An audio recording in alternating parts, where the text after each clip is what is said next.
With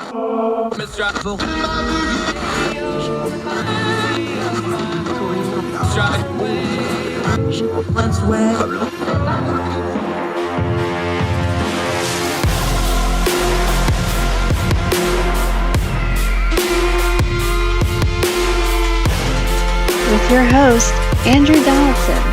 This is Heard Tell. Welcome back to Heard Tell. Okay, let's go back overseas. Let's continue to talk about this energy crisis because it is worldwide, global, and Germany's right in the center of it for a whole lot of reasons. We're going to talk to Felix Hosse about right now. He joins us from Berlin. Felix, thank you so much for the time, my friend. Good to see you. Thank you so much for having me. Thrilled to have you. Always enjoy hearing that German accent from having lived over there. I miss the place. Y'all got some drama on the energy front. Let's start big picture because we've talked about, we're going to talk about nuclear. We've talked about the gas exports. We know about Russia and Ukraine and Putin putting the screws to Germany and the rest of the EU. We know all that. Let's back up, though, because part of the puzzle that the Western media and Western audience may not know is, you know, one of our founding principles on our program is things don't happen in a vacuum. They happen in a sequence. So a lot of folks on the outside are going, why did Germany let themselves get in this position with drawing down their nuclear power, with making themselves so dependent on Russian gas and other energy sources? Give us that piece of it, the background of this that folks may not know that led up to the current crisis as far as Germany and the EU is concerned.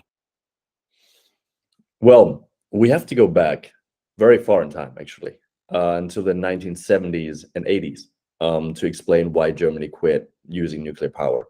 Back in those days, there was a large anti-nuclear movement, which was mainly fueled by fear and under the pressure of the Cold War. So they basically equated the civil use of nuclear power with nuclear bombs.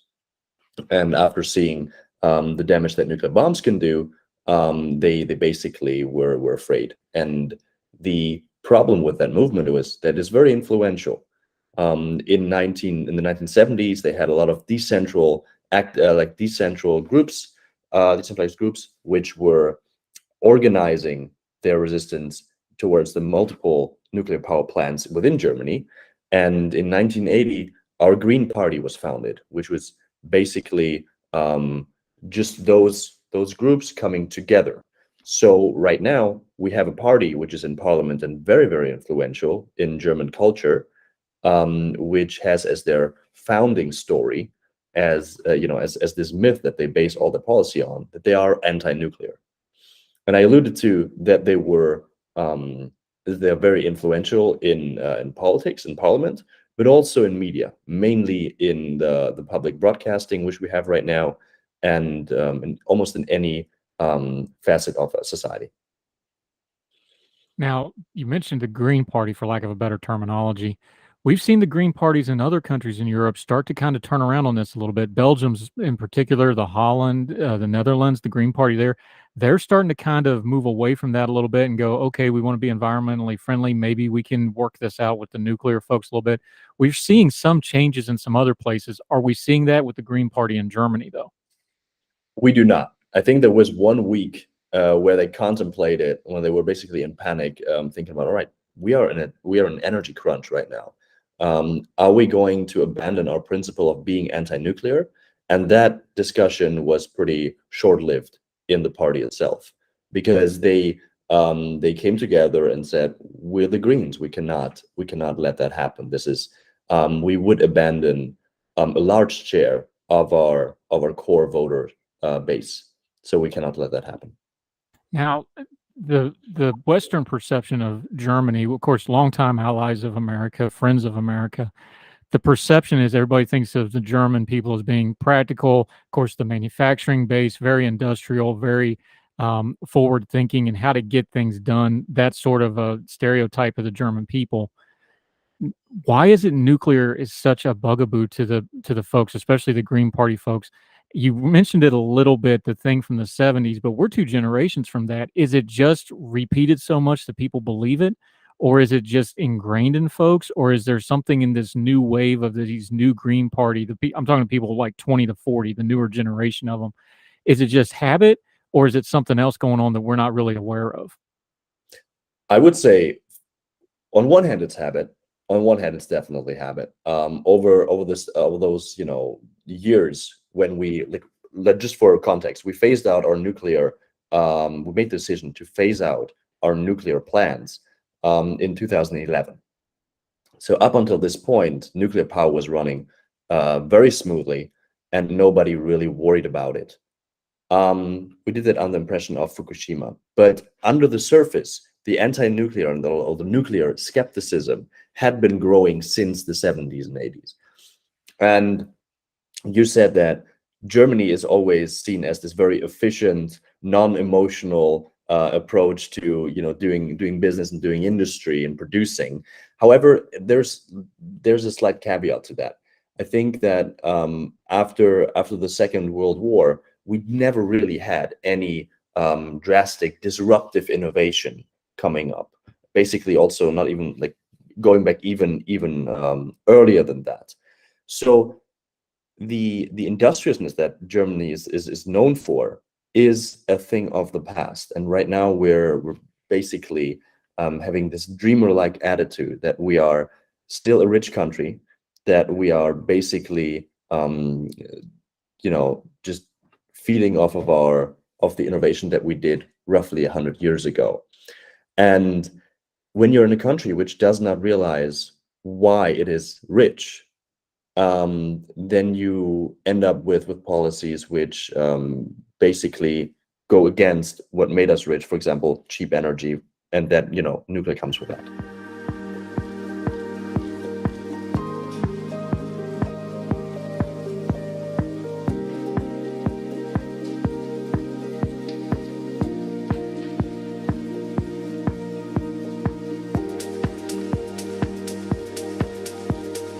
This is interesting, though, because maybe this is one of those things where we talk about maybe the culture is dictating the politics more than the other way around. We're going to talk about the policy side of this and what you wrote about in just a minute, but talk about the generational change, because I think you're hitting on something important here, because you talked about disruption. Well, the last real big disruption in Germany before this current crisis was reunification, which was a massive economic change. They had to absorb the Eastern Germans.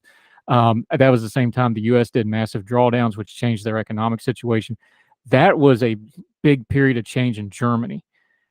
But we're over a generation away from that now. So this new generation is probably not really thinking of those things. They really haven't had a major economic disruption. The EU's ran pretty smoothly until this Putin invading Ukraine thing.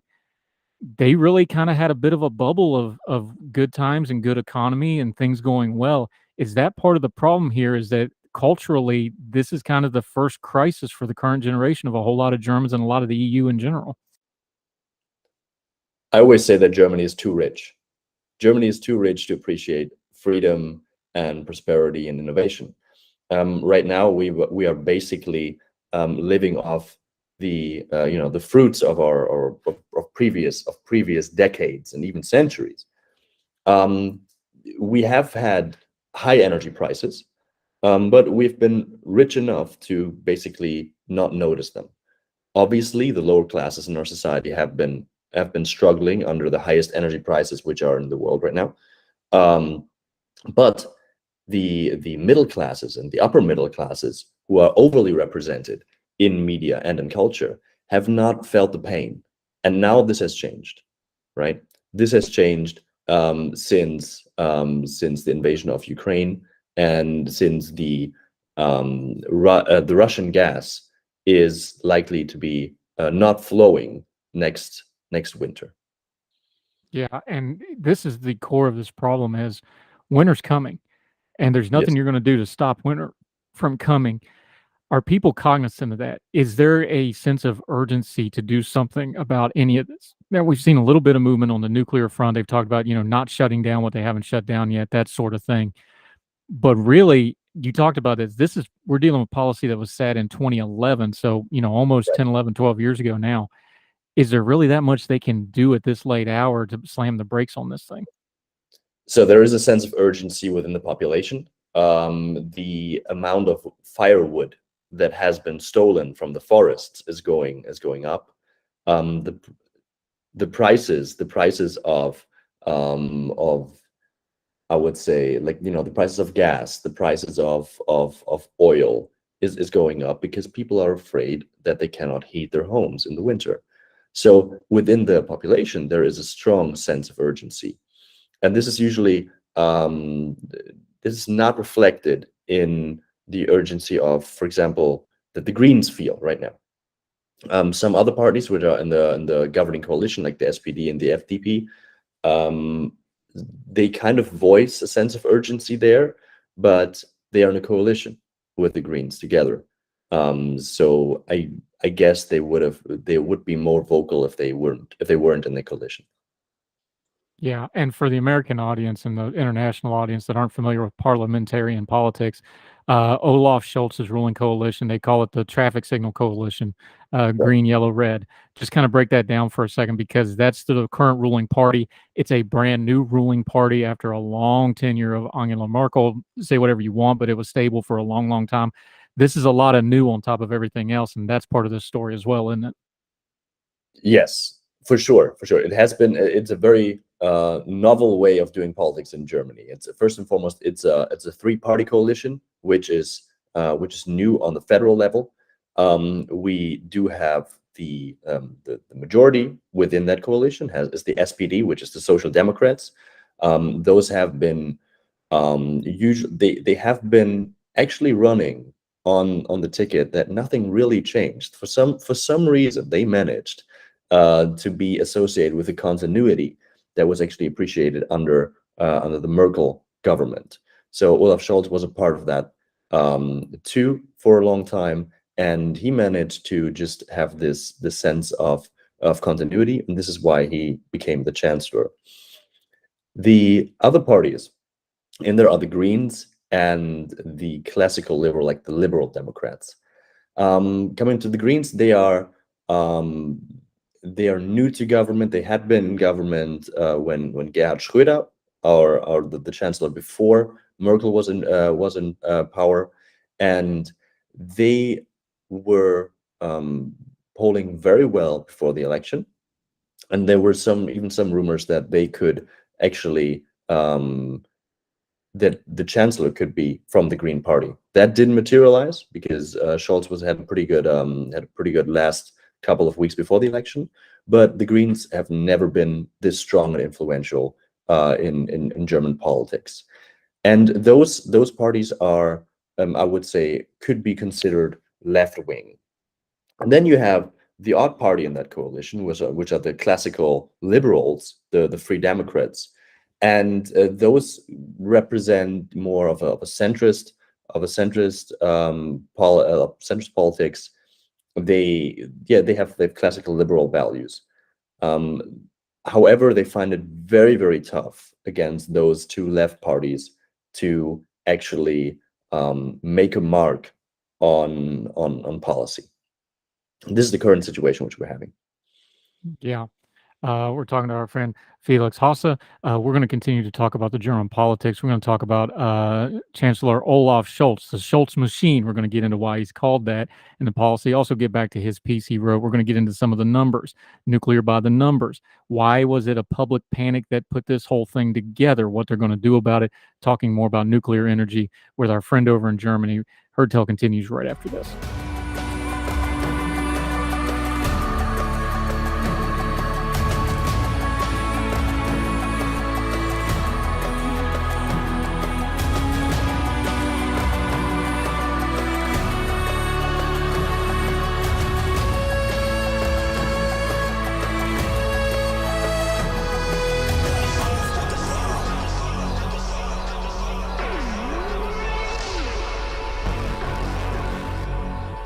Welcome back to Herd Tell. Felix Hosse joining us from over in Berlin, talking a little energy, talking some nuclear.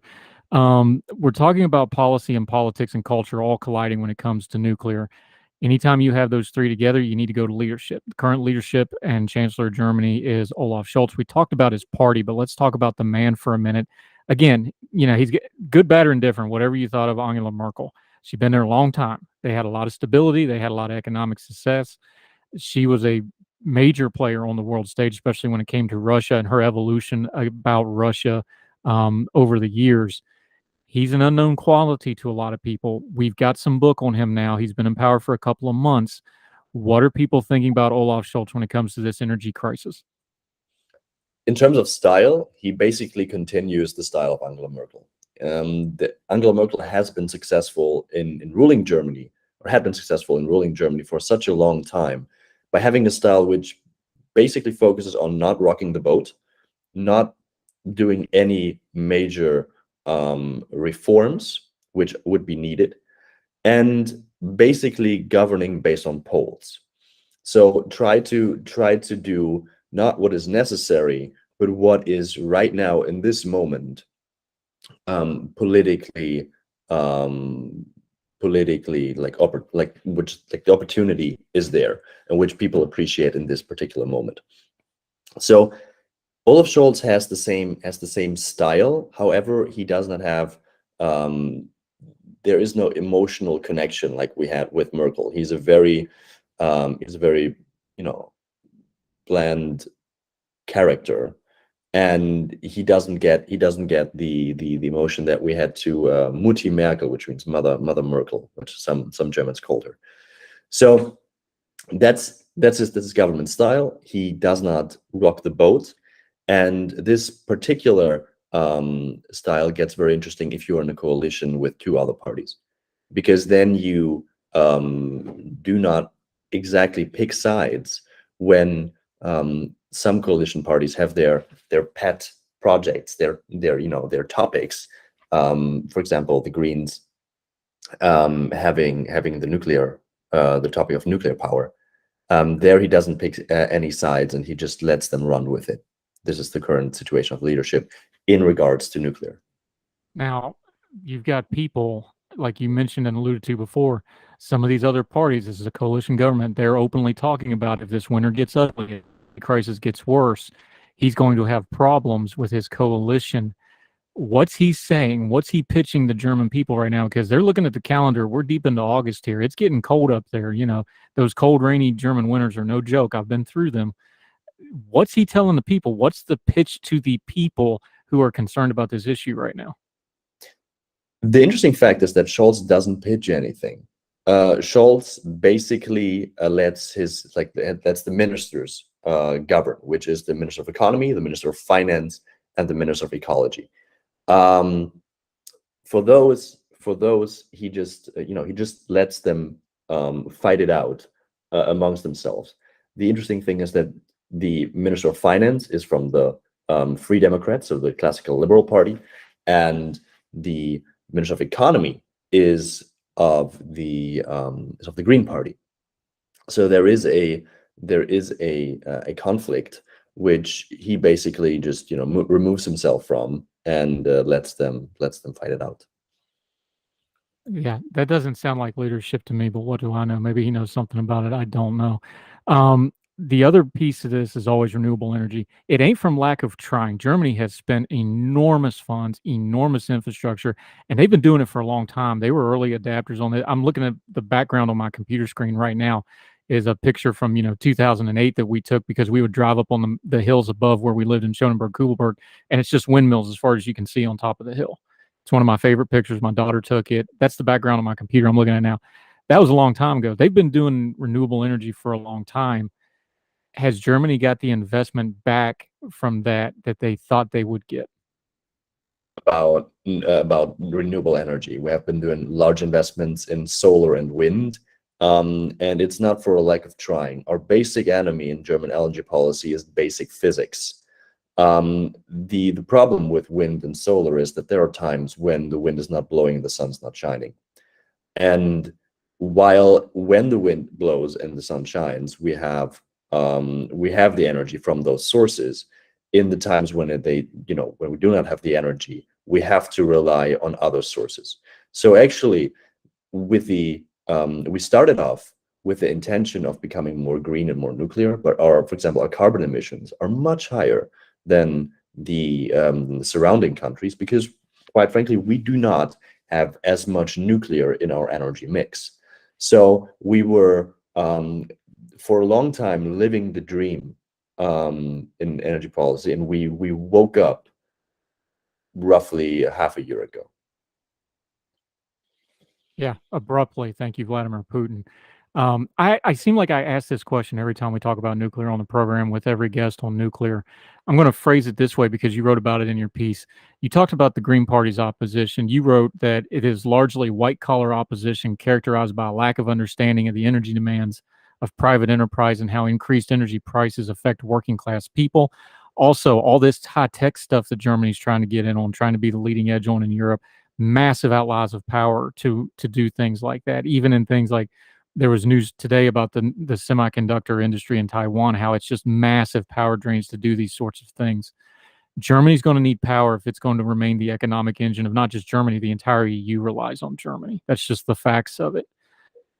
How in the world are we going to have a conversation with those white collar folks in the Green Party, like you talked about, to breach the gap of like, hey, we have data. This nuclear energy is clean. If you care about the environment, nuclear energy is the best option to get the most power possible for the cleanest energy possible. But there just seems to be this force field around it where they don't want to hear it, or we're not communicating it well enough, those of us that advocate for it. So this is the question I always ask every time we talk about energy. How do we change that? How do we get that conversation changed so that one side or the other starts meeting in the middle a little bit here? I think we have to start off by realizing that this white collar, the group of white collar people, this so-called intelligentsia, and mostly of civil servants who are very supportive of the Greens, are in a minority. So what we first and foremost need is the majority to stand up and say, we do not let you dictate our energy policy. That's the first thing that should happen. The second thing is that they should get into a position where even they realize that energy is too expensive. And this will come in next winter. I guarantee you. The price increases are already very drastic and they're expected to be astronomical. So this is what needs to happen. And quite frankly, we need a lot of change coming from society. We need to point the finger exactly at who's responsible for this, which is the green mainstream currently. And this is the only way, by raising the societal pressure, on how we can get out of this.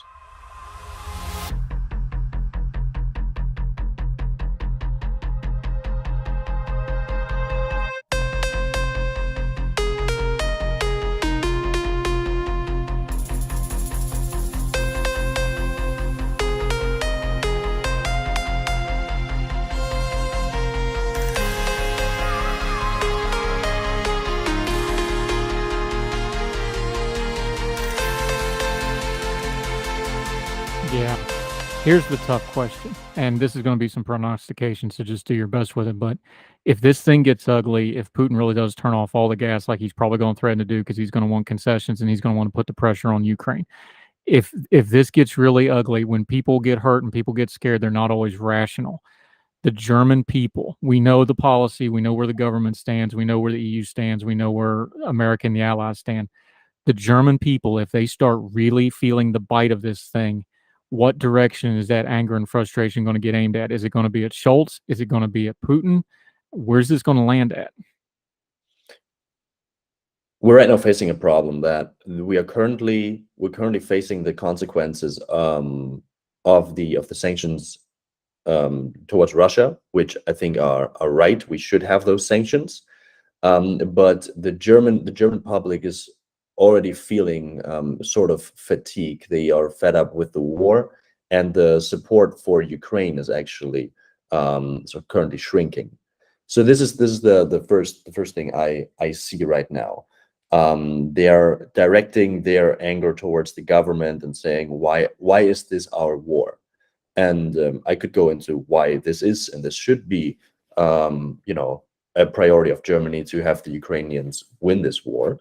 But we lose sight of the fact that our government brought us in this situation in the first place, and that the war of Russia in Ukraine is only a contributing factor. So what it should be directed towards the people who are currently opposing nuclear power, but it's currently directed towards the people who still support the sanctions, and I think this is a grave mistake. In order to I'm not expecting the Germans to go out on the street en masse. This has just not been a German thing to do. If it gets way worse, then we might be surprised that they go on the streets, but it's not exactly likely. Yeah, Felix Hosse. One last question on this front. You talk about sound energy policy in your piece. This would require consistency. We've talked about how this has been going on since the 70s. It's kind of ingrained in German culture at this point. Is the big trap here going to be, well, if we just figure out this thing with Putin, all our problems are going to go away, and that's going to be the false hope because you're still going to have this underlying energy crisis underneath? Is there a little bit of a trap forming here? 100%. 100%. We are in the situation not because of Putin, but because of the irrational fear and, in a way, the decadence of the last governments and of our public. We're here because we lost sight of why it is important to have clean and reliable and cheap energy. And for the politicians, it's always very, very easy to blame Putin on this. But energy prices were the highest in Europe before the war started, and before anyone could think of sanctions and decreases in the amount of gas delivered. Yeah, Felix Hosse. It's universal. It doesn't matter the country, the language, or the situation. We tend to make our own messes and make sure we blame somebody else so we don't have to deal with it. I'm sure our German friends are going to have that same problem with energy crisis because we're doing that within the States for ourselves right now. Felix Hosse, great information. Really appreciate it. We'll have you back again. Until we see you again on Heard Tell, though, let folks know where they can follow you, what you have going on until they see and hear from you again, my friend. Awesome. The easiest way to find me is on Twitter, but it's the Free Felix. That's my Twitter handle. But I'd like to direct you to my think tank I recently founded, which is called the Ego Institute. Our website is ego-institute.org, and we are a think tank which gives people perspective on how they can live a freer life by doing easy steps and not rely on the government to make them more free, because history has shown that this usually doesn't work out that way. And we try to give people some guidance on how to live a more free and flourishing life there. Yeah, we'll link to all that. We'll put all that in. His social media is on the screen if you're watching on the YouTube, and we will put all those in the show notes, including his piece in Sustainability Times on nuclear. Make sure you read the whole thing for yourself. There's some links in there too. You need to make sure you check out, make up your own mind, and we'll continue to talk about this issue because it ain't going away. And like the show's famous for saying, winter's coming, my friend, and this is going to get real, real dicey, I'm afraid. Felix Hosse, appreciate your time, my friend. We'll talk again soon. Thank you so much for having me. Thank you, sir.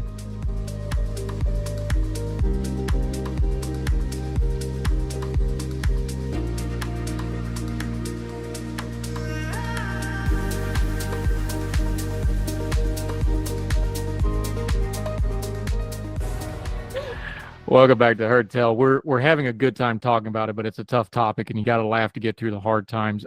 Grace and Francis are joining us. Grace, you just heard her talk about some of it. You know, there's the old misquote that's lived in legend about, you know, the death of a man's a tragedy, 1 million people, that's a statistic.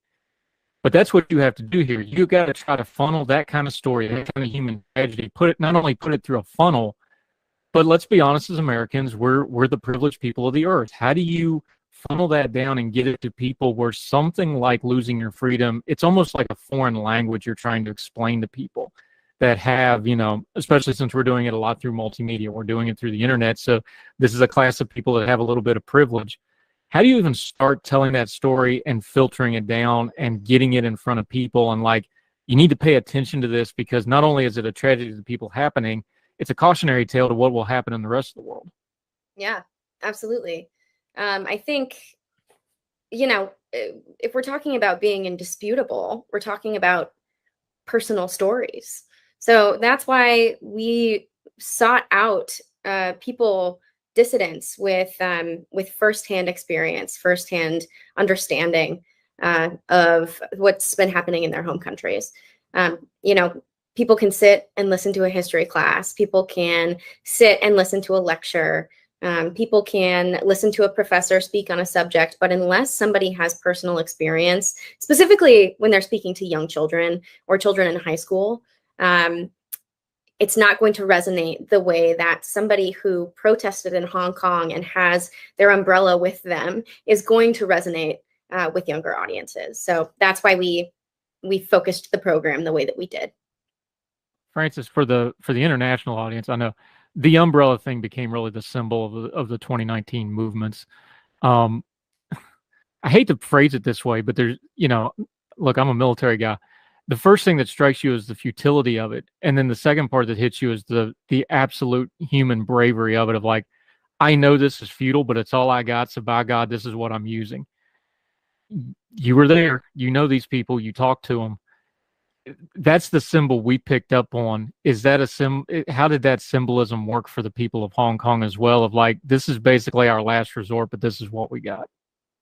Yeah, I mean, a lot of the movements in Hong Kong really broke out without any planning. I would say maybe the organizer has think about it, but for a grassroots movement like as huge as that, people were only there because they want to protest and oppose a certain bills, right? And they wouldn't imagine it would eventually broke out into a mass movement, like 2 million people would go onto the streets, and it lasted for months and almost a year. And at the very first time when people were on the streets, they were only they were thinking it's only a march, it's only a rally. And when we live in that freedom for so long, from our mind, it's so simple. Like, we're just going to be on the streets and chanting and marching, all that kind of stuff. So people only, Hong Kong always rains, and people always have an umbrella in their backpack. And that's the only thing that people can defend for themselves. So when something violent happens, they only pull out the only things that they have to protect themselves. And you can see that from that, it's so powerful because you know for sure no one was there intended to start anything violent. And the reason why they only pull out an umbrella, it's because that's the only resource, that's the only thing that they have. And it's so this become a symbol in 2014 when the occupying movement started. There was just one day that people were on the streets and the police start to launch tear gas and pepper spray to people, and they have to use something to basically show themselves. So you can see people didn't plan to start anything violent, and all they want to do is to protect themselves against the weapons and against police force. And you can see, I don't know if you have seen like videos of the umbrella movement. There are umbrellas people start to send from the back to the front line, and you can see everything is like started in a group, and people are just using team efforts. And we became like a group of people, like strangers, became a group of people of force and a group of people with power. They work together, and to protect themselves, they became like a community. That's something very powerful and really strikes me when I was watching that video. And I'm sure a lot of other people who later joined the movement was very moved by the video too, was very moved by people who were standing on the front line. And this become a symbol for the international community to recognize what's happening in Hong Kong. And this also became something, very influential, that a lot of other street protests in other countries also took reference to. And it happened in Thailand and in a lot of other movements around the world. And, that's something we have, and many people just took reference of it. And we're very glad that this becomes something that people recognize. But it's, it's so powerful because umbrella, it can look weak, but when it's all together, it can become a shield against police force, against something so powerful. Yeah, and Grace, when you're detailing this down for, school age young people, high school kids especially, maybe some young college kids, that sort of age group. I mean, that's almost like a children's parable when you think about it. If you just pulled it out of the blue sky and told it, it's like, oh, that's some kind of a parable for a teaching moment. Yeah. But this really happened, and it not only happened, we got it on high definition video. Yeah. I mean, this is living history that we just experienced. How do we keep it in the public consciousness? Because the media's already moved on from this story. You hardly ever hear about Hong Kong in U.S. media right now, Western media. Even BBC and Sky News that has bureaus there. You hardly ever hear anything about the protests anymore. And I watch it every day. How do you use those stories and that video and the stories of Grace and others and start getting it into these kids so that the next generation already has it inculcated into them? Yeah, absolutely. I think that that's the point of the Dissident Project, right? If the generations who are controlling the media now aren't focused on it, then how do we rectify that situation? We go to younger generations and we change the way that people will tell this story moving forward. That's the whole point of the Dissident Project, and it's incredibly important. Francis, you talked about having hope and then having no hope. We watched it from afar, so we see the full sequence of events. For the people in Hong Kong, it was probably a very different in how they perceive things. When was the moment that they really knew that China had the full control and this was going to get bad? Was it the judicial reforms? Was it shutting down the free press? A lot of people that we talked to in Western media, they said when they canceled the Tiananmen Vigil, which is always a big deal in Hong Kong, when they canceled that and didn't get a lot of pushback, that's kind of when they knew. When was it for you and for the folks there? When was one of the two, the mileposts where they went, okay, this is going to get bad? I would say for me, it's two events. The first is when the national security law was implemented in Hong Kong. That happened in July 2020 after the protest in 2019. That's the thing that at the first time when we see a law from China being imposed in Hong Kong, and without any consent or without any process of consulting the community or the people, it completely bypassed the legislative body.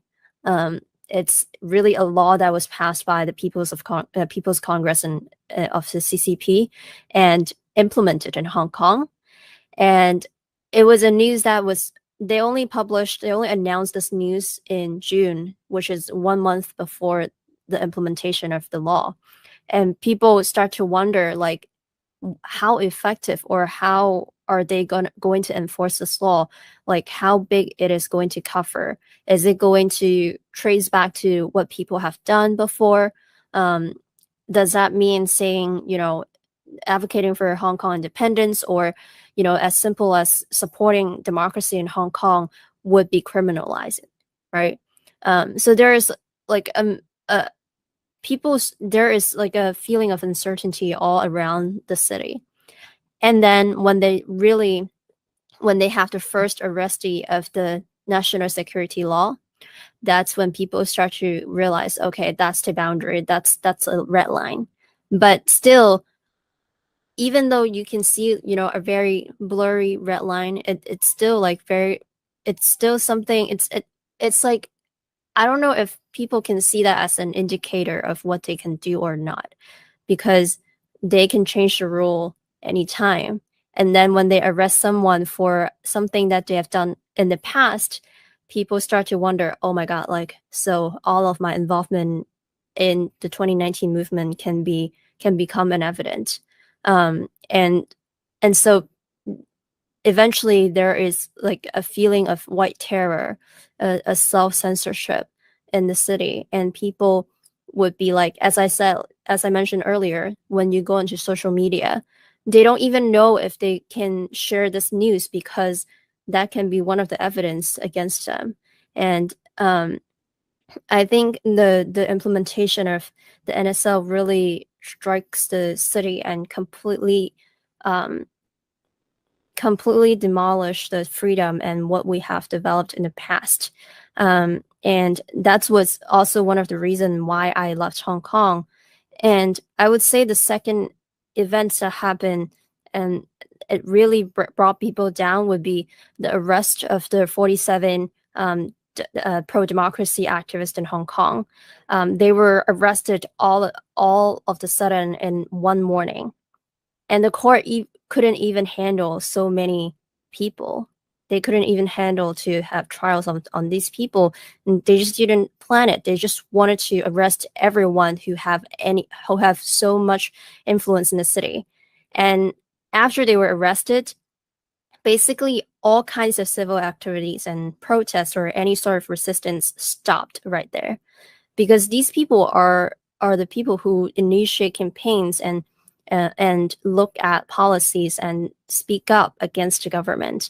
And when these leaders were arrested, basically the people do not know what they can do. And because there is the scariest part is that they have a hotline to report things. So if anyone witness or overheard any conversations that deemed to violate the national security law, they can report it to the hotline, and the police would come to your door and arrest you. And so there is also the hope, the trust that was built between the community is gone now. And the only thing that people can do to live a okay life in Hong Kong is to only care about living, but not to care about what's going on in the city and what's going on around them. So I would say that's the two things that really strikes me in the people of Hong Kong. Francis and Grace are joining us from the Dissident Project. We're going to take another quick break. When we come back, continue to talk about Hong Kong. How do you teach these lessons? What to learn from them? We're going to talk a little bit more about authoritative dictatorships from firsthand knowledge, communism, socialism, because we throw those terms around. We need to be real specific what we're talking about. More with Francis and Grace right after this. It's a very special Heard Tell continues.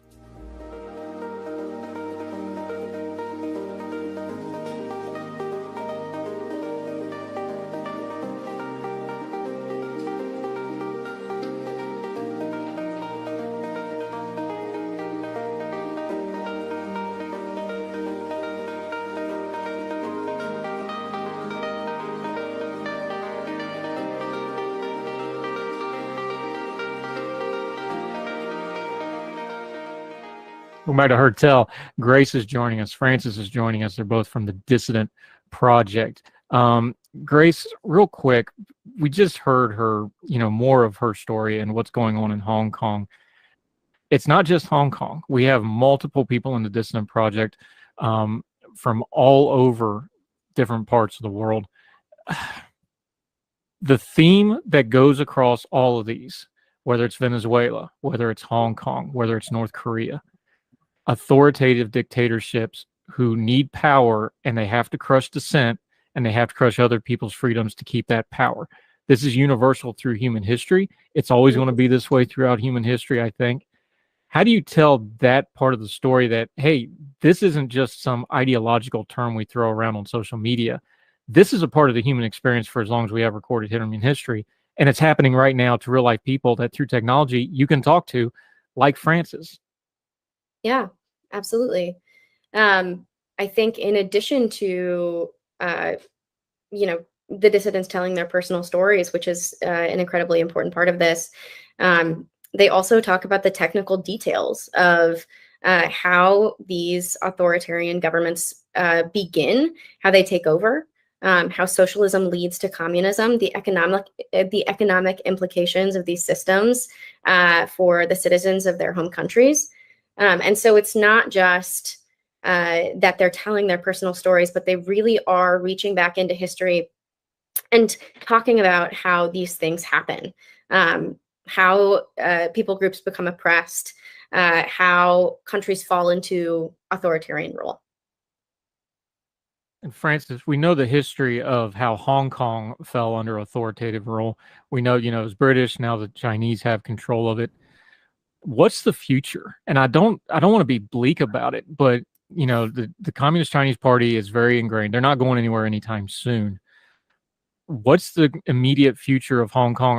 Are they going to get even more freedoms taken away? What's the status right now today? Because like we mentioned before, the Western media has kind of stopped covering it, unfortunately, since probably the 2019 where we had those visual things. What's been going on since then, and what do you anticipate in the near future? Well, as I said, on a civil activity level, there's none. There's no protest going on in the streets. But then I also want to mention that I think there are still resistance among the people. You can't shut people's mouth like all of a sudden and erase their memories. I think that's something we can hold hope on. And when there is such a huge oppression that exists in the city, that's when arts start to evolve, and that's when creation starts to come out, and we see many people start to pay more attention to local arts and local music, and just everything that's coming out from Hong Kong, because they know that's what our national identity is contained to, and they start to embrace more about the local culture, and that's how they practice and how they really lift their identity out as a Hong Konger.